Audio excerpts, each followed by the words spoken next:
Señoras y señores, bienvenidos una vez más a Street Garage. En esta ocasión vamos a estar hablando del Ford Maverick, un auto que fue sumamente leyenda, pero que no es tan reconocido como se debería. Comencemos con el video.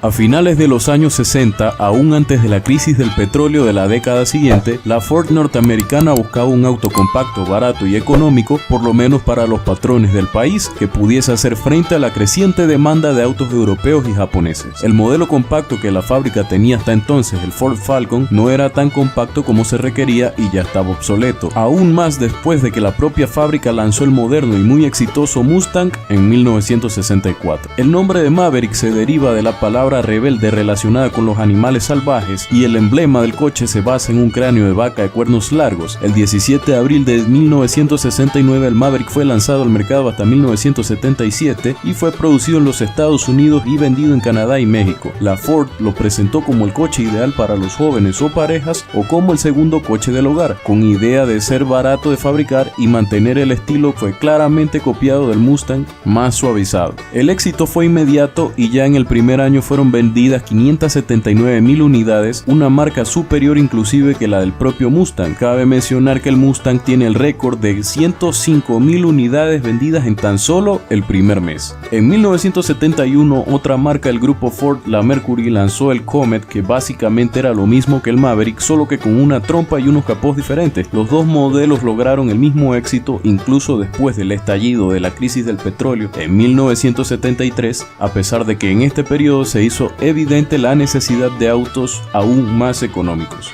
Para su última temporada el Maverick cambiaba poco. Las nuevas opciones de Maverick eran un V8 de 210 caballos de fuerza con un nuevo carburador Venturi variable. Todos los motores contaban con encendido DuraSpark y también una nueva transmisión manual de 3 velocidades de relación. Amigas y amigos de Street Garage, el precio inicial del Maverick era de 40,113 pesos mexicanos o $1,995 para la época. El Maverick definitivamente fue diseñado para ser barato de fabricar y fácil de mantener. Si el video te gustó, es de vital importancia que te suscribas al canal y puedes seguirme en Instagram como Street Garage YT y en Facebook como Street Garage YT también. Yo soy Edgar Ulate y como siempre esto fue un video para Street Garage. Hasta el próximo video.